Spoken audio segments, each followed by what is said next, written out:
Hello, and welcome to Queen's Crafts by Bridget. I'm Bridget. Thank you for joining me today. Whether you're new here or you've been around since the very beginning, I truly appreciate you coming by and spending some time with me. If you're looking for me anywhere else on the internet, you can find me at my Facebook group page or my Instagram. Both are Queen's Crafts by Bridget. The Facebook, you have to fill out a couple non-invasive questions and agree to the rule, and I will let you right in. I also have an email address, which is queenscraftsbybridget@yahoo.com, as well as a website where you can find my bags or my yarn or custom order anything you would like from queenscraftsbybridget.com.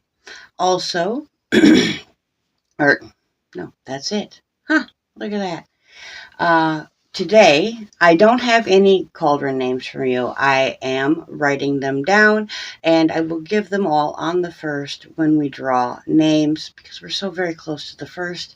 It just makes sense to do it all at once. But today, we are here for a special reason. Yesterday afternoon, about 3 o'clock in the afternoon, I got an email asking me if I could make a specific Grim Reaper character. This Grim Reaper is called the Blind Reaper. It's a skateboard brand guy. I could not find a pattern for the Blind Reaper. However, I did find 2 Reaper patterns that I could put together to make something similar.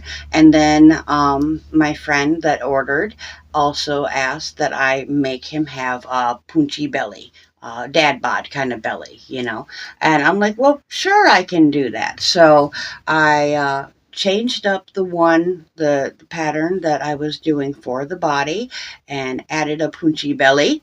And then I did the other pattern for the head and the mask. I did my own thing for the sai, but let's see how he turned out. I didn't get to bed till about 8 o'clock this morning. I was hooking and stitching and sewing all night long, but it's worth it because he's so super cute. Here we go. So you can see he's got his little skull face in there, included with a mouth and nose. Very cool. And of course he's got his sai on his arm. And there is his punchy belly. Look at that. He's got quite the little tub. He does stand up on his own. Sometimes you have to kind of set him down and put his sai down where you want it, and then he will stand there. But there he is on my hand, standing nice and proud. His hood does not come off. I did do that so that it would stay on. I kind of like his face in mystery like that.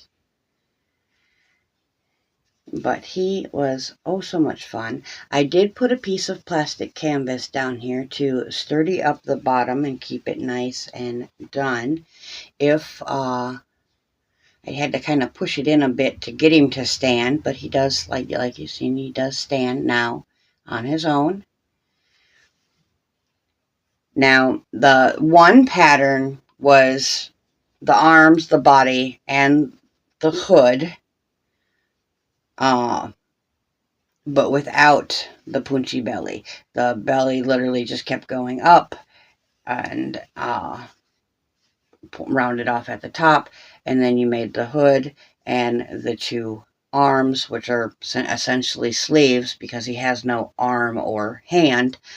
And then the other pattern that I chose was a miniature Reaper, which also very happily was exactly the size I needed for his head and the skull.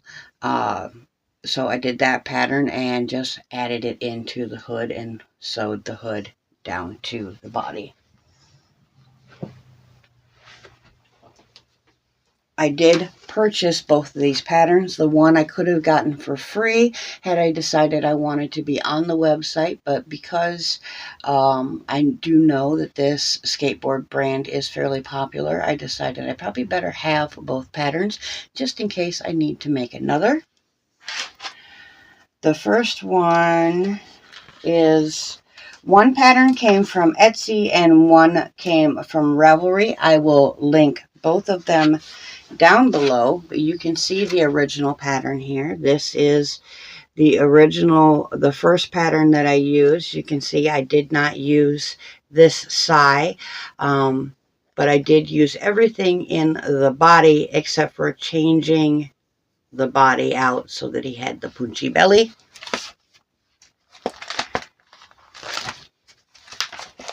It was they were both very well written. I did not have any issues with either pattern. The only pattern issue I guess I had at all was this pattern here came in several different languages, and I did not realize when I hit print that it was going to print a copy of every single language. I only needed like 7 pages. But again, very well written pattern, and as you can see, I again did not use the sigh that was in theirs.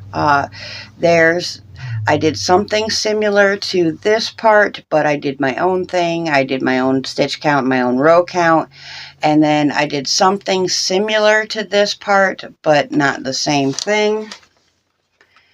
And again, I will link both of these patterns down in the description box for you in case you decide that you would like to make one. I am going to enter this into Carrie Penny's Spook Your Spring Make Along. She's got that going on here very, very soon. I think it started already. Because that's always fun in the springtime, spooky fun. All right, everybody, I am going to get on out of here. Until next time, I truly hope that you are crafting your happiness. Bye for now.